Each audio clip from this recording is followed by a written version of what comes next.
And I am Tamara Scott. Thank you for joining me today for this segment of Tamara Scott Live, I guess is what we're calling it. If you've got an idea for the show, send it in, because honestly, I'm not here for the name of a show. We didn't come up with a show and then say, hey, what are we going to fill it with? There's so much that needs to be told. There's so much truth that needs to be heard that we stepped into this, and we're doing all those details like a name and a website later. So any of you who have ideas on that, send them in. You can email me. Let's use Tamara. Hey, Ryan, don't we have a Tamara Scott email, a Tamara Scott Live email? So they could send it to tamarascottlive@gmail.com. There we go. So now you can send it to tamarascottlive@gmail.com. And if you have suggestions, if you have ideas, go ahead and let us know. But we just wanted to jump in when we could and get information to you, because so many parents in America don't know about Common Core, which is what we're focusing on right now. But we're not always going to talk about Common Core. Hopefully we're going to get this taken care of and we can move on to something else. Right now it's just very pressing because it's a great time for most states to back away from it. And many states are deciding, even though they had adopted the standards, now that they're seeing how good they're not, they're pulling away. And we'll talk about that with our guest, Dr. Mary Byrne, in just a minute. But the purpose of this show is to help you live God's word in today's world. It's to help you when the headlines hit home. And it doesn't matter what the topic is. We may at some point get to talk about something fun, like decorating your house for Christmas. Who knows? But right now, we're talking about all those things we think you need help hearing, those things that you're not hearing about in the mainstream media, and just helpful hints that can help you with your day. I'm pleased to say that here we are on air in the midst of a government shutdown. We were still able to facilitate today and get ourselves on air. And I was interested to see Jan Morgan put up on her post that, interesting enough, not only has Congress exempted itself from the horrible side effects of Obamacare, but apparently they're exempting themselves from a government shutdown as well, and will be still drawing a check. This is the problem with all these political games. It doesn't hurt those who make the policy. It hurts the little guy. It hurts you and me. It hurts the janitor. It hurts those of us who are trying to do what's right, who are just trying to get by. And this is the frustrating thing. Do I agree with the shutdown? I think it's high time we do something. And my hope was that they would defund Obamacare and not shut down the government. They've done the opposite, but we're working towards that. I will say, in the midst of the shutdown, heroes were able to shine yesterday. If you saw the news, World War II veterans from Missouri, and there were some from Story County, Iowa, who went to see the World War II Memorial. These are World War II veterans who went to see the World War II Memorial. If you understand the World War II veterans, they probably won't be taking many more trips to D.C., right? And the honor flight is where we raise money to send them without them having to pay for their service that they've already done for our country in a great way, actually for the world. When they got there, the memorials were closed. Government shutdown. Not only were they closed, but there were security guards the government was paying to make sure that no one got into the memorials. How much money did that cost? How much more does it cost to put guards in place to make sure that nobody walks through an open park? But thankfully, a few individuals were willing to step up and make sure that they still got in.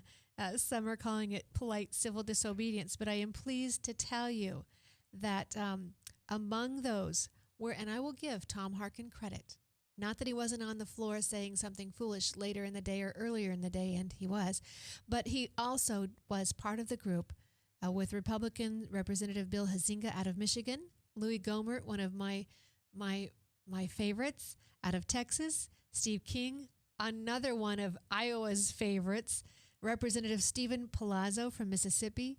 They organized the intervention, and I think the person who called for it was Pete Hoekstra out of Michigan. He was just flat out irritated when he heard that they were not going to be able to get there. And so he emailed or texted a few of his friends, and I'm told another favorite, Congresswoman Michelle Bachmann, joined in. She was out for her morning walk, joined in, and I don't know if they distracted the guards or just opened the barricades, but my thanks to all of them for making sure that the men and women who served us in World War II, who saved this nation and the world, were able to at least be honored in a very small way. One more thing. I'm casual today. I hope that doesn't offend anybody. But you ever have those days where you just need a casual day? I hope that doesn't offend any of you who are viewing. But and certainly no disrespect to my fine guest. But every so often you just have to have one of those discombobulated days and have a little fun. And today is that day for me. So joining me is Dr. Mary Byrne. I met Mary when she was speaking at a conference in Kansas City just recently.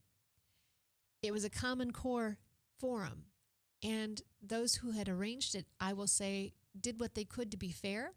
They had people who were pro and people who were con, and it was interesting to me in that forum that the people who were supposed to be pro kept reminding us that parents needed to be involved, that parental control and parental input and parental awareness was the key. I was taken back by that because those were supposed to be the people who are supporting Common Core. And if you know what Common Core is, it's not local control. So Mary is a co-founding member of the Missouri Coalition Against Common Core, and you can go to that website. You can do a little search for Missouri Coalition Against Common Core. She has an MED, a Master's in Education in Instructional Design, and Doctorate in Special Education from Teachers College, Columbia University. She spent the past 35 years in education. Her first 10 years as a special educator teaching all grade levels from parent-infant programs through K-12. The last 25 years as an instructor in undergraduate through graduate levels, including work as a coordinator in curriculum, assessment, accreditation, and her current professional interest in differentiated instruction for all students in the regular classroom and supporting parents as their children's most important teachers.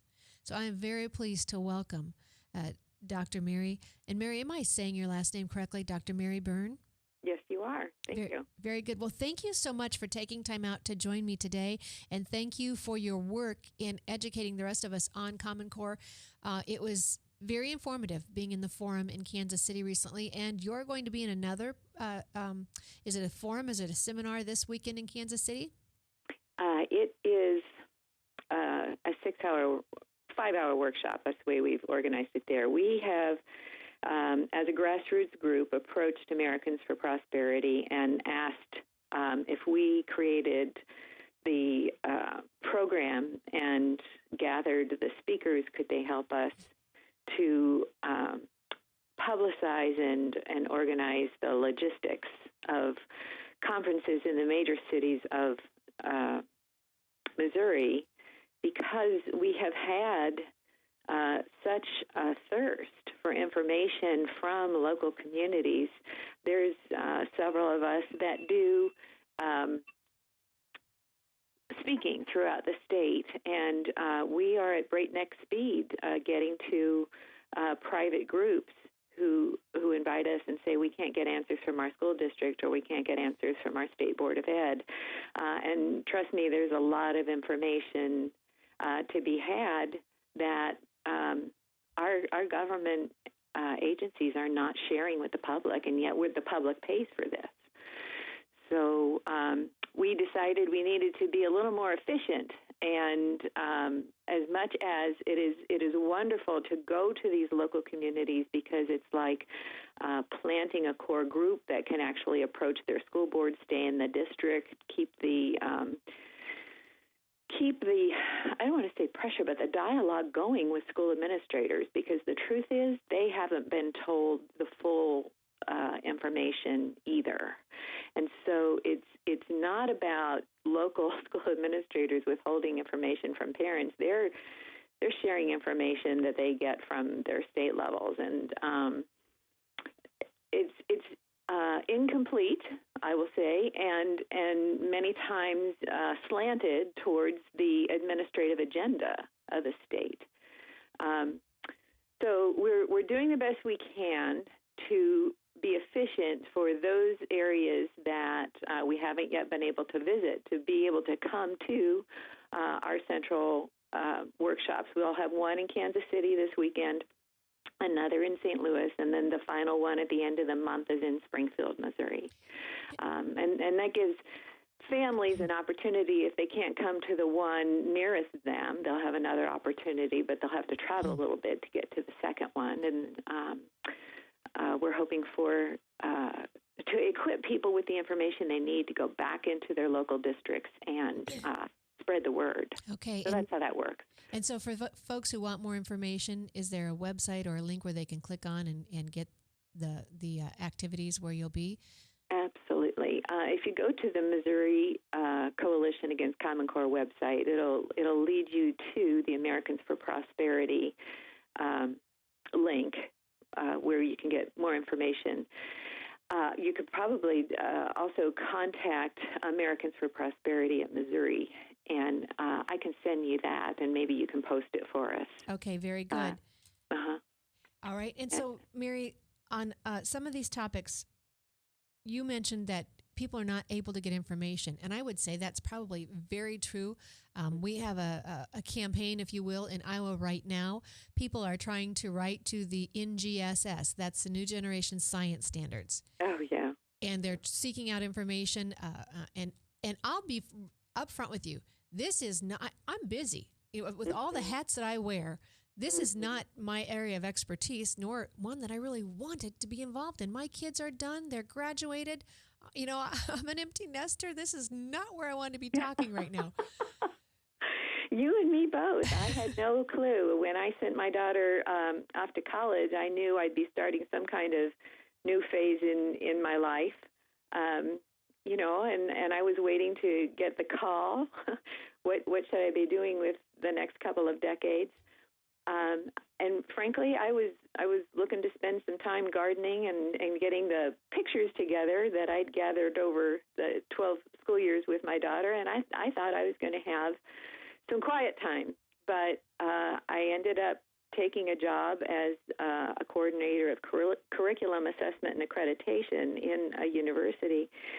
And here I am getting information about Common Core through a daily newsletter that comes through my email. I'm not getting it from my official offices, that I have to account for, be responsible to in keeping our curriculum current. And I'm wondering, why am I not learning about Common Core through official channels? It was just an interesting experience, so that when I came back to Missouri, I needed to know how this got going, and started doing some intensive research about it. And I was shocked, because in all my years of education, even though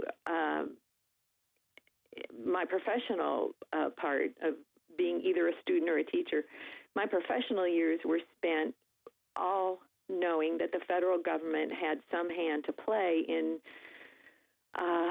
education. It was always model programs and demonstration programs. In other words, setting up examples that respected state rights to choose whether those examples were right for them, or model curricula that districts could access and say, we can assume some of this, but not all of it, because not all parts work with our population. Those are called demonstration programs or model curricula. This gave no choice, was not a model, had no researchers' endorsement for it, except from those people who said, from the organizations that development, that this was research-based. And I'm going, I've never heard of it, and yet this is suddenly adopted, and I mean suddenly adopted by 45 states. How can that be? And then I did, like I said, some serious investigation, and I found out. This was, if you go back to a Dear Hillary letter that was written by Mark Tucker in 1992 at the beginning of Bill Clinton's administration. Mark Tucker basically lays out a blueprint for the fundamental transformation of American education from standards of opportunity to standards for outcome-based education. And we're talking, when you say essential skills or skill-based education, that's exactly what it means. It doesn't mean those higher academic content standards that's always been associated with competition to get into those schools that were highly selective. Now, Mary, yeah. we've got callers stacking up. So if it's okay with you, I'm going to jump over to a phone line, and we've got a hard break coming up here. But I'm going to go with Ryan. Can I go with our Orlean from California? All right, Orlean. Good morning. Good morning. I'm so glad that you have Dr. Mary Byrne on your program. Thank you. I've been getting some amazing emails from her through this network of people across the nation that are fighting Common Core. And I started a group here in California called Californians United Against Common Core. And one of the questions that we get when we go and speak to our school boards trying to fight this and make them realize how opposed we are to this, some of them are actually listening, are asking us, well, what would you replace Common Core with? Right. So that's what I would like to ask Dr. Byrne. Well, I will tell you that here in Missouri, I get that question often. And we have a history here that maybe you have a similar history in California. In 2008, a letter was sent from 56 mathematicians, not math educators, mathematicians, who begged our Commissioner of Education to align the math standards to the National Mathematics Advisory Panel report. And included, as a matter of fact, the writer, the author of that letter, was President Emeritus of Missouri University. That letter was never responded to, and the very next year, Governor Nixon signed on to the State Fiscal Stabilization Funds, which basically was the pathway down to the adoption of Common Core. At that same time, there was a group of over 400 faculty and classroom teachers, and according to our Missouri statutes, our curriculum standards must have a majority of active classroom teachers writing our state standards. So there was already a curriculum developed by these active classroom teachers and Missouri faculty, adopted in 2008 and shelved because Common Core came down the pike. So what I would do is go back to those documents and reconstitute a committee of faculty and active classroom teachers that 5 years later could review that work. And I will tell you that the goal of that curriculum was college readiness, okay, which is different than college and career readiness, which actually says all students, regardless of their career paths or professions. And see, there's a difference between a career and a profession. Right. And so a college and career readiness doesn't give you the academic content for professional paths. And that's what Dr. Jim Milgram in California has been telling the nation. There's not enough algebra for those students who have the capabilities for math-intensive professions to actually be equipped with that before graduating under the Common Core system. Orlean and Mary, can I put you both on a brief hold? We need to go to a break right now. We need to go with our sponsors. But if you can stay with us, we'll continue this conversation. We just touched on the college and career readiness, and I do want to talk about this because we hear a lot. Absolutely. We hear a lot about this topic, and I think we need to touch about some of the details on this. And we've got more callers on the phone if they can wait as well. So we'll be right back after this message. Thanks for staying with us. I am Tamara Scott. It's Tamara Scott Live. Yes, now your favorite programs on Webcast One Live can all be watched and listened to on any Android or Apple device, your phone, tablet, or iPad. Yes, your favorite shows on Webcast One Live are available live or on podcast wherever you go.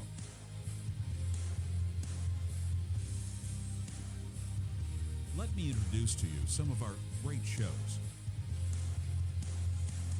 Shalom. Every week on Understanding the World with Rabbi David Kaufman, we'll talk about issues in the Middle East, issues related to the Jewish tradition and religious traditions in general, and keep you up to date on exactly what's going on around the world. You may know some of the story, but you haven't heard all of the story until you've heard it on Understanding the World with Rabbi David Kaufman and our special guests we have on every week. Hi, I'm Doc.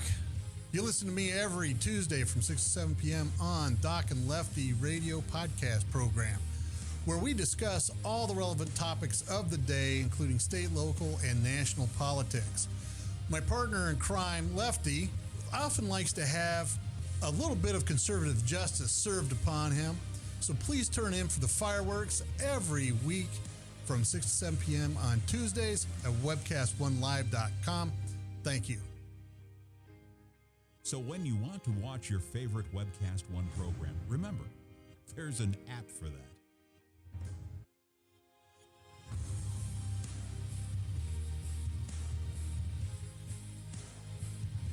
You know, there's an app for that.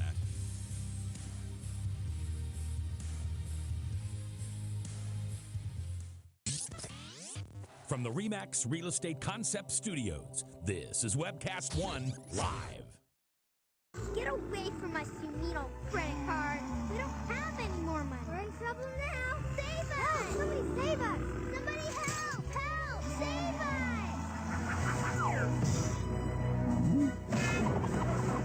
us! Hi, I'm Tom Coates from Consumer Credit of Des Moines. If your credit card's a little too animated, give us a call. Hooray! We're saved! Consumer Credit! You're our hero! Well, I am Tamara Scott, and thank you for spending time with us. We're talking about Common Core, stopping Common Core on the phone line with me. As our guest is Dr. Mary Byrne. Mary is with the Coalition Against Common Core in Missouri, an educator herself. And then calling in, we've had a couple callers so far, and I haven't even given the number out, so let me do that. If you'd like to join us from anywhere around the world, you may do so. 855-244-0077, 855-244-0077, and we'll get you into the conversation as quickly as we can. We've just been talking about college career and readiness. That's something we're hearing a lot of here in Iowa, and I know that that's also part of the Common Core discussion. I'm going to pop up this book because the caller on the phone is the author of this book, and I'm just honored and delighted that she called in as well. Orlean, tell me, how is it that I pronounce your last name? My husband is from Germany, so a good German says Kurla, but I answer to Coeli, Kahuli, whatever. Very so good. Unusual. Very good. So say it correctly for me one more time. Kurla. Kurla. There's no R in there, but Kurla. There isn't. There's an umlaut over the O in Germany that makes the O sound like a UR, so that's how you get Kurla. Okay. And this book is called Common Core, A Trojan Horse for Education Reform. And we can get these for you. Orlean can get these for you. Is there a website you can give out real quick? Yes, you can find it at our official website to fight Common Core, cuacc.org in California, or the publisher is smallhelmpress.org. cuacc.org is a great way to get it. The publisher is very workable as well. And we have some of them here for those of you locally, and maybe we can work out a deal, Orlean, that we can give people a great deal through the show, a special deal through the show if they order the books because of hearing it here on air with us, with Tamara Scott, and what we've done for Truth for Our Time for some time now. Our guest, Mary Byrne. Mary, thank you for staying with us. Oh, my pleasure. And so we were just talking about the Common Core. Now, you had just touched on something when you said not all students will be college ready. Now, explain this to us, because I think the way it's being presented is most parents are thinking every student's going to come out of high school ready for a college education. Right, and that's pretty typical of how this is being promoted, is that they leave you with the impression that your current understanding of what college is remains intact. But the definition of college by the authors of the Common Core Standards is actually first-year community college.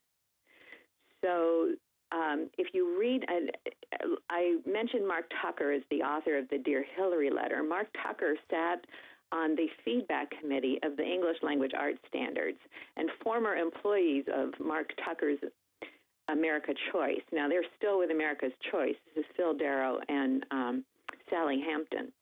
They're still with America's Choice, but Pearson Publishing Corporation now owns America's Choice. So, see, there's this very direct connection between Mark Tucker and Pearson. Anyhow, Mark Tucker and his very small group of insiders were involved in the development of these Common Core standards. And then Mark Tucker, in just this year, released a report called What Does It Really Mean to Be College and Work Ready? That was published in May 2013. And he says specifically that you don't need second-year algebra for many of the careers that are available for employment. So what we need to do is, reduce our expectations to what the careers really need for their employees. And that is a worldview. The worldview by Mark Tucker is that education is for outcome-based work training, which is different from the American tradition of education is for opportunity. And so the contrasting story would be for someone like Dr. Ben Carson, who hit the headlines this last spring at the prayer breakfast in Washington, D.C. Dr. Ben Carson was the son of a single mother. Now, she had married very young and then separated from her husband. But the point is, very early on in his life, he was raised in a single-head household, raised in poverty, and it was public school teachers who recognized his gifts and talents. And trust me, they didn't come out until about fifth grade. This was a young man who had not found himself. But his mother, who herself was uneducated, did two things that were reported over and over as being critical in his formation. One is she cut out television. They watched a few special programs, but television was not an entertainment device. And two, she insisted they read 3 books a week and write her book reports. And then he found he actually enjoyed reading, and it released him. And then he started showing curiosity, and the public school teachers invested in him themselves. And it is because of that nurturing by teachers that he was able to learn about the world and then give to the world. That is his story. He's very generous with it. He is the neurosurgeon who separated the first set of Siamese twins, separated at the chest. There's a movie about him called Gifted Hands. And for me, that is what American education was designed to do, was to equip anybody to rise up to be all they could be. And there was no class distinction. It was about opportunity. The worldview in this workforce planning, outcome-based education is not about opportunity that anybody could take advantage of. It's about ensuring everybody has the same content. Could I interject something?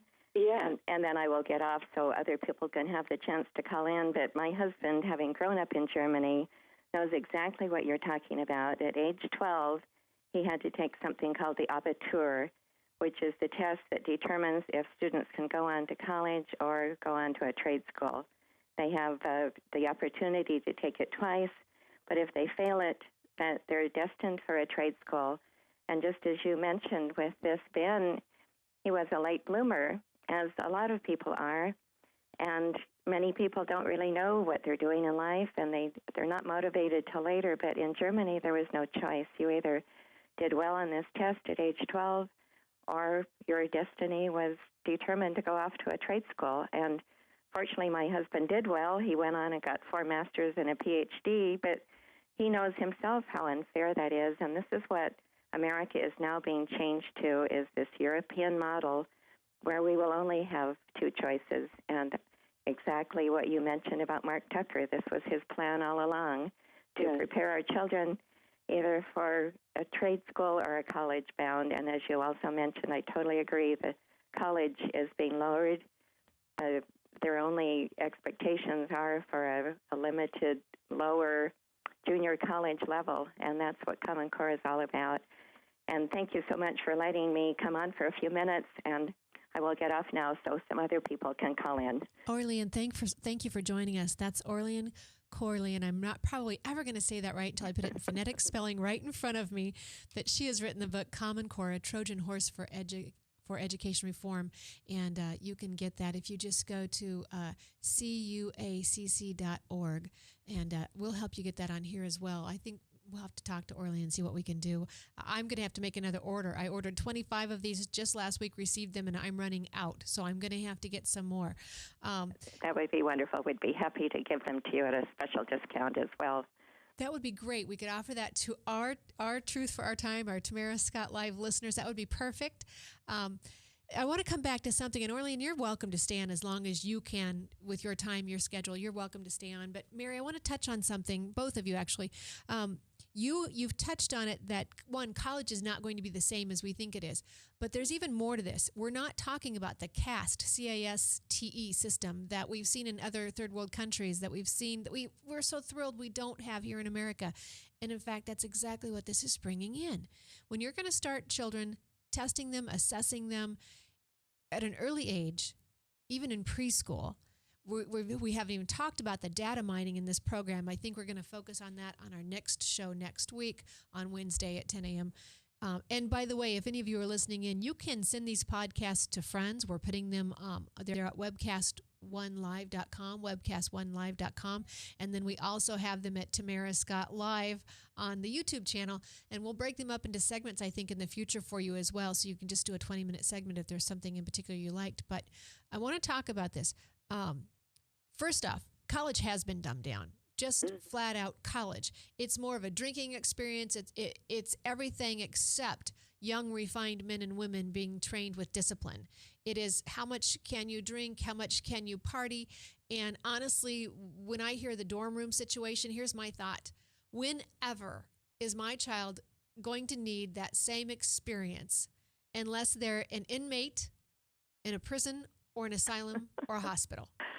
Whenever will they be forced to live with strangers again in a group setting like that? And how they have changed the dorms to be co-ed now so that you have boys and girls using the same showers. It's incredible. It's spookier than that. My daughter, in her first 6 hours, when she got to her college dorm, a roommate she had talked about, issues they had discussed, thought they had an agreement, was informed that the boyfriend was coming.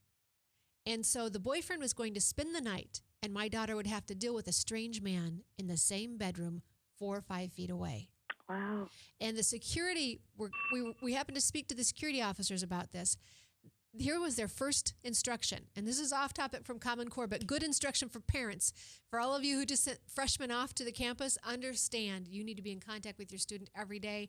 They are in a battle for their very soul on our college campuses. But here's what they told us. That boyfriend could spend 3 nights, up to 3 nights. Now, at a 4th night, he had to go somewhere else. But he had 3 nights he could spend. My husband said much after that, he should pay dorm expenses. But that was the rule of the campus. And many parents we shared that with were just shocked to find out that's the rule on several campuses. And not only was she told, don't push your values on your other roommate, but that she had to accept her other roommate's values. Well, and that gets to the worldview that I was getting at. Self-governance and self-determination are eroded on a number of levels, and the fact that she cannot self-govern when she's, on the property of the university is exactly an example of the submission to the bureaucratic rulemaking that is going on. So it's not just about a dumbing down, or you might say an erosion of mutual respect for rights on a campus. But what I was referring to was the deliberate removal of content from academic standards, so that you have to pay close attention to the words. We're not talking about academics in terms of the opportunity model that we're used to. We're talking about essential skills. And when you say essential, you mean very, very basic, not advanced. And that these essential skills have to do with careers, not necessarily professions. And what I discussed before was Dr. Jim Milgram, it's from Stanford, was the only mathematician on the validation committee for these standards. And he says there's not enough Algebra 2 in here to prepare students for trigonometry and pre-calculus. And that's all the way through high school. They just simply will not have. Exactly. And when you read the Dear Hillary letter from Mark Tucker, his plan was that these essential skills were going to be available. All students should be able to reach them by the age of 16. And if students did well, then there would be an opportunity for free college and 2 more years of high school. And in essence, you would have a new model of training, career training, being that senior year and what would be, in our minds, the 2-year community college. Mary, you and I both know individuals who have college degrees who are not working in a field that has anything to do with their college degree. And again, that was self-determination, and I used the example. So what if I want to go to university as an 18-year-old, study English Lit, and then become an employee of my parents' floral shop? I have self-governance, self-determination. But what these data gatherers want to know is, did you enter a career that is associated with the training you received? Well, what business is it of the government? Exactly.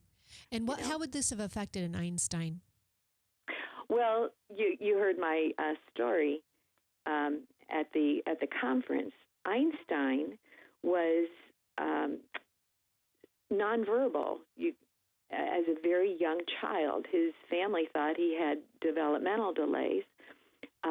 He eventually, went to school, but was very happy to play by himself.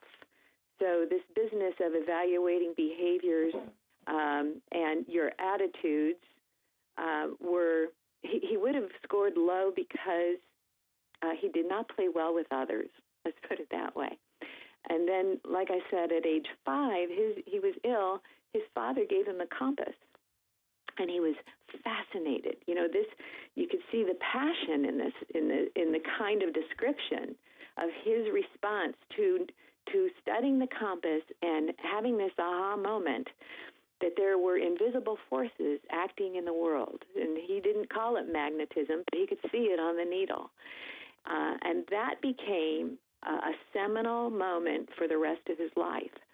Well, he describes his thought processes as seeing in pictures first, and then adding words onto it. And I mentioned another very bright woman, Temple Grannon, who describes the same kind of thought process and how she goes about communicating. And she needs to draw things out first. She struggled with oral communication and presentation and all those things they're trying to say every student must be able to do on schedule. And as it turns out, she knows she is diagnosed with Asperger's, and Einstein had echolalia, so a behavior repeating something he said, sometimes to entertain himself, but sometimes it just kind of comes out. Well, again, that he would have been driven into speech pathology to deal with his echolalia. He had a non-stellar performance in school, eventually dropped out. Now get this, because it was not interesting to him. He loved math and consumed math, and his family had university students come and spend their Sabbath, although they weren't terribly religious. Once a week, they would bring a Jewish student to come and have dinner with them. And these very high intellectual students would share their books with him on math, and that's what he wanted to concentrate on. So he was not good at anything he didn't like. He eventually graduated from school, and went into, he was homeschooled for several years too. He told his parents, I'll self-teach, but please don't send me back there. They agreed to it. He eventually goes through the process of graduating, gets to his secondary program, again, performs in a non-stellar way. And if you're doing averaging of numbers, you can see somebody who has high performance in one area averages it with a low performance in another area, your average is going to be non-stellar, and that's pretty much what Einstein was like. Until at age 21, while he's working as a clerk, he writes the papers on the theory of relativity. So, he just unfolded and developed in his time as God made him, and there was no timetable he needed to meet. This was his experience as a human being. And when you read Mark Tucker's work, it refers to people as human capital, so that there's an economic model here. You're either an asset or a liability, and we're going to make sure you're not a liability because we're going to give you that education, and then you can enter the workforce. Mark Tucker's work is all about a teaming up of employers and the government, which is very, very different from our American model of self-determination, self-governance, and being human beings endowed by our Creator with inalienable rights. Absolutely, and that's exactly what's made this country so great. Is well, that we have honored that. If we don't understand that this is in direct conflict with that, then we're vulnerable to being steamrolled over. And I've read this morning. I got a chance to read your Iowa GOP platform. Right. This is in direct conflict to many of the positions you have in your statement. You're absolutely right. And it's also the resolution, the Republican National Committee passed a resolution in April that was working away from Common Core, helping states repeal Common Core and the funding of Common Core. We thank Senator Grassley, our own Iowa senator, who wrote a letter on Common Core, I think about the same time. So we need to take a break right here. We'll stay together. We'll be right back after this. Stay with us, and you can call in your questions, 855-244-0077. When we come back, we'll focus a little bit on where we could be with the Iowa governor and what we could do in Iowa. We know we're talking about the new generation state standards here, but there are so many issues of this. It's a lowering of standards. They are not state standards. And as Dr. Mary Byrne just told you, it is in direct contradiction to our Declaration, our Constitution, and everything that makes America great through our creativity and our individualism. It will all be gone with this Common Core. It is that drastic. I'm not being an alarmist. It is that drastic. Stay tuned. We'll be right back after this. From the RE/MAX Real Estate Concept Studios, this is Webcast One Live. I'm Brian Leach, owner and general manager of Service Legends. I brought along a couple of the home comfort heroes. Hi, I'm Tammy Wells. I am Nick Wondershide. I am administrative manager. I am the senior technician from Service Legends. It seems like every good thing, when you feel it to the bone that it's good, there's a lot of hard work put behind it. I don't think that you can fake it and have it turn out good. You know, if we seem like, okay, that's just weird, it's just a furnace, why would you believe so deeply in a furnace? It's not just that, you know, we want to show the world that you can have good service. Yeah, I mean, it's got to be, it's your home. You know, it's built into our daily trainings, it's built into our culture, that we're gonna do whatever it takes to have each client say they love us, period.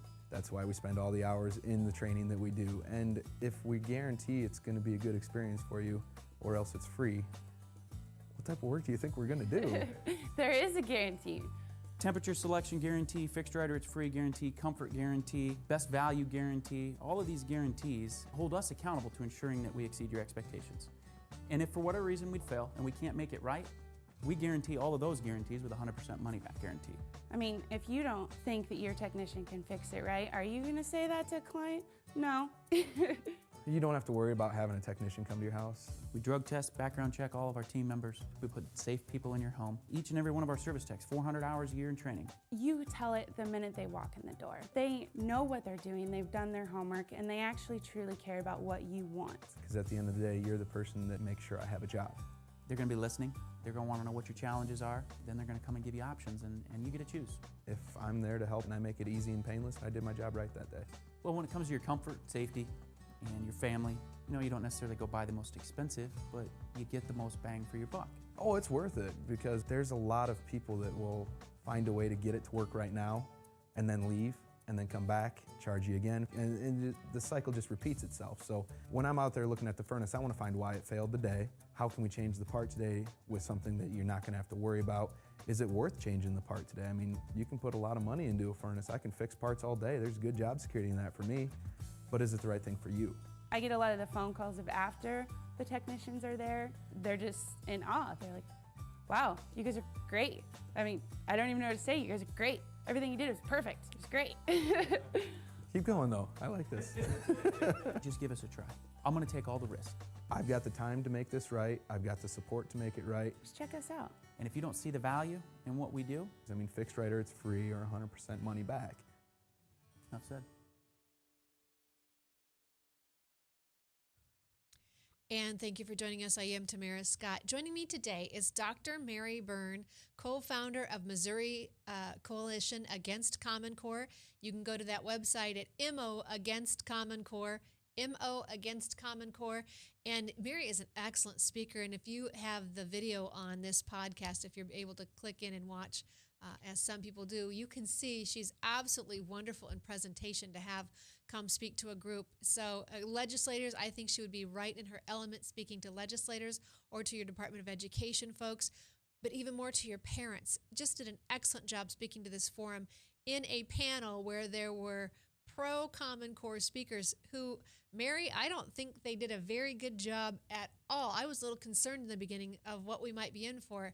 And I don't know if anyone else picked up on it, but the one thing I kept hearing them say was that you need parental involvement, parental approval, parental awareness, that people needed to watch what their students were learning. And I thought if that's the best you can do in promoting Common Core, to me it was like they felt forced to promote it, but they were trying to warn people against it. I don't know.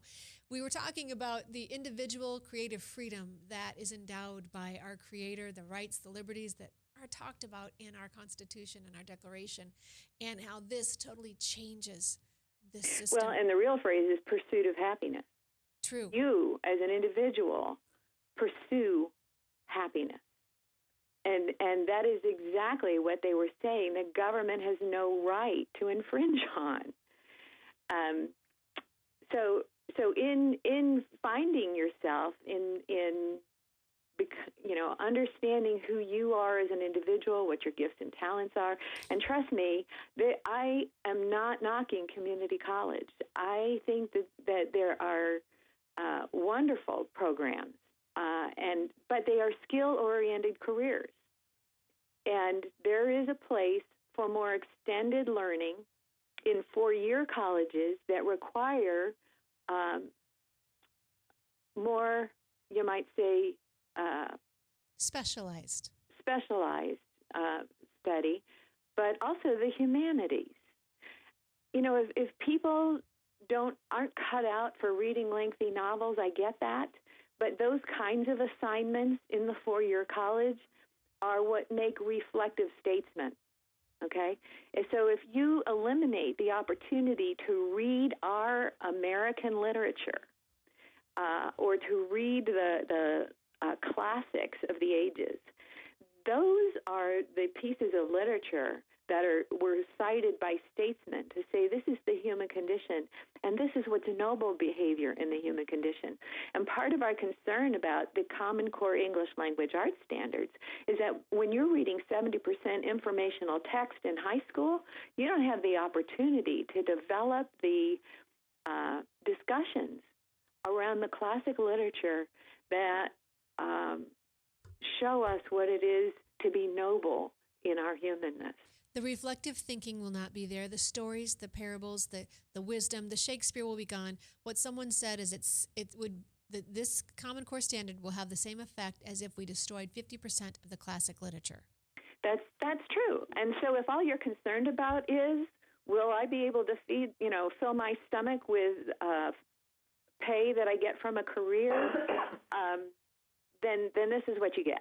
you get Common Core. But if the goal, and that's why worldview is very, very important to understand, if your goal is to transmit your culture of American society, of the best of what is noble in humanness, and mentorship by those people who know how to discuss this with younger generations, then we must preserve our classic American curriculum and reject the worldview that underlies Common Core.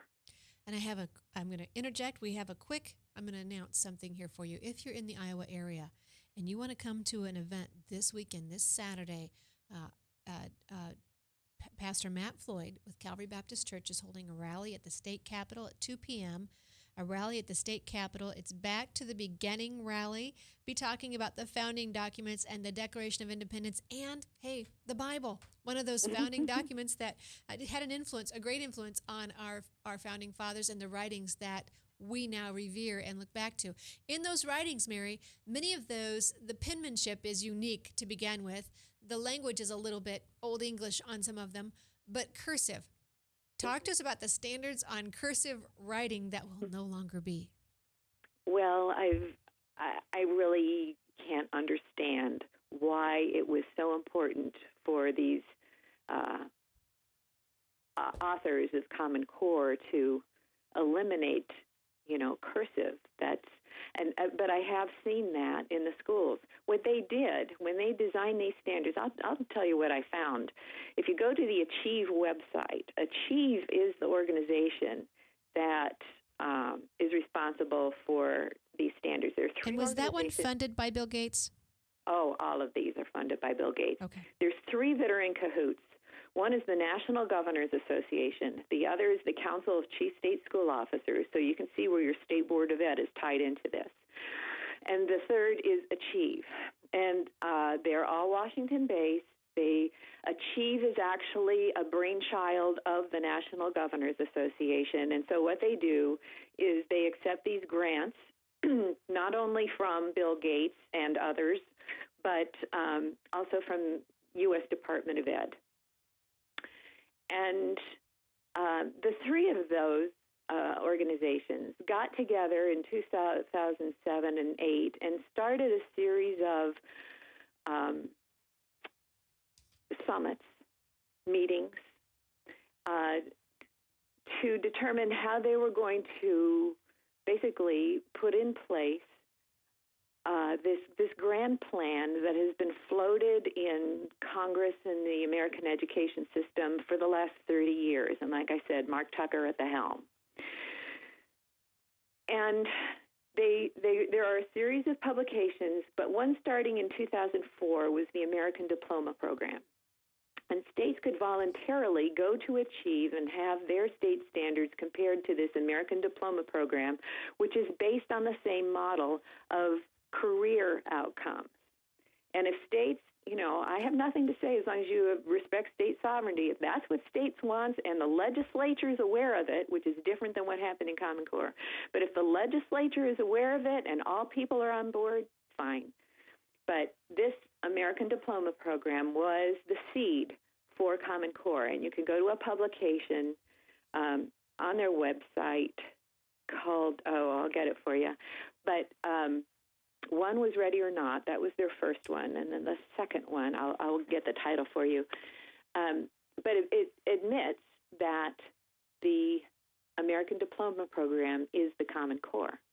And what happened is that was developed by economists who made projections for the labor market in 5 states across the country and then reviewed the transcripts of the jobs associated with their projections. Okay, so we're looking at high school transcripts. That's why you're seeing the outcomes that you're seeing here, is that they're not reviewing higher level, the transcripts of higher level professionals here. Although there is supposed to be some integration into some professional level work, when you say you're looking at high school transcripts, then that's what you get. Not what you need to shoot for, but the status quo. Now, my question is, how do these economists do head fakes or whatever, how do they understand what the real market's going to be? How do they make adjustments on a dime to the curriculum for those careers and labor market projections in the other 45 states that weren't part of their analysis? Well, and let's say they do. Let's say they're absolutely 100% correct. But who's going to allow for the Facebook niche when the gentleman created Facebook? What a phenomenon it's been. But that wouldn't have been in their projections. That wouldn't have been what. So this is what it not only, like you're saying, there's no way that they can adequately project for 50 states of which they're not a part of. But even if they could, we're only human. And this is what's made America great, is those inventions, creations, breakthroughs that have come out spontaneously by people who are often not even in the field or didn't study in the field in which they're now performing. Well, the irony is Bill Gates himself is a college dropout. Okay, and he's the one financing a great part of this. Achieve got Gates money, and I mean a lot. And then so did National Governors Association, and so did the Council of Chief State School And Officers. I just read on Glenn Beck's website yesterday that I think Bill Gates, and I think it's $100 million. I'm not convinced about that, but I think it's $100 million that he's investing into the data marketing. We haven't even talked about the data mining on your students, but how Bill Gates is going to market and capitalize on your students' personal information and selling it to other corporations and companies. There are so many facets of this, and it's so frustrating. I'm seeing my clock wind down. We have just 4 minutes left. Let's just touch base right now. The the new generation science standards are concerned here in Iowa. They've been rated only as, I think, a D, and great concern to parents here who are paying attention. You're giving us a great out. Our governor was not the one who signed on to this, and it's a great opportunity for him to back away. Give us quick instruction I on would that. say that. Yeah, what happened was when the American Recovery and Reinvestment Act was funded, then there were two pots of money separated out of those funds that was given to the U.S. Department of Ed. One of them was Race to the Top, and that's what keeps getting publicized as the incentivizer for the adoption of these standards. But that wasn't it. A pot of money 10 times bigger was state fiscal stabilization funds. And once again, it's administered through the U.S. Department of Ed. And governors in every state signed on for that. And page E1 of that application was 4 assurances from your governor to the U.S. Department of Ed that basically would transform your education system in the state. And so that one of the assurances was, it says academic assessments and academic content standards and student academic achievement standards consistent with sections of the American Competes Act. Well, that's a long story there, but my point is the governor at the time in 2009 signed on for these academic standards. And they were sight unseen. Right. Although I said that these Common Core standards were seeded by the American Diploma Project, and the reading you have to do for that is called Out of Many, 1, Towards Rigorous Common Core Standards from the Ground Up, and that's an Achieve document. Even though I said those standards were seeded by this other document from Achieve, they weren't written. The governor signed on for that money without any ability to read the standards. And then what happened when Race to the Top application was released in July of 2009, those standards still weren't published in final form. They were not ready. No school board of ed could have read and had informed consent for what they were agreeing to adopt. So we have 60 seconds left. Okay. What could our governor do? Your governor can say, excuse me, I never had an opportunity to read this. It was a former governor who signed on. I am going to call hearings on Common Core and listen to the public about their concerns. And in Indiana, They have stopped implementation until those hearings, which happened this week. Governor Scott Walker has called for this, Governor Rick Scott in Florida, and Governor Bobby Jindal has also voiced concerns about Common Core. Get to your governor, get to your State Board of Ed, most of all, get to your legislators in the House and Senate and inform them about what really went on behind their backs. Because when the governors got state fiscal stabilization funds, the funds went directly to them. Your legislatures knew nothing about it, and that money was then sunk down into your school districts. Thank you so much. That's why your legislators are uninformed about this, and you have to do that job. Your legislators didn't bring it in, but they can stop it. So call your state legislators because they can stop it. We are out of time. Dr. Mary Byrne, thank you so much for joining me today. Orlean from California, Orlean Corley, thank you so much for joining in with us. Orlean's book is Common Core, A Trojan Horse for Educational Reform. And Dr. Mary Byrne, you can find her at Missouri Coalition Against Common Core, MO Against Common Core. And thank you both so much for joining me. I am Tamara Scott. You can find us on Facebook. You can find us on Twitter. You can find us at webcast1live.com, webcast1live.com. Have your friends listen to this podcast later if you like, because this information has to get out. Start talking about it over the water cooler, over the backyard fence, over the pew in church, between services if you can. But warn people, because just as if the British were coming, it's the education folks and the Bill Gates brigade that is taking over your schools, and it will not be pretty, and it will not go well for your children or your home. I am Tamara Scott. Join us next week. Thank you so much. Be encouraged. Never be complacent.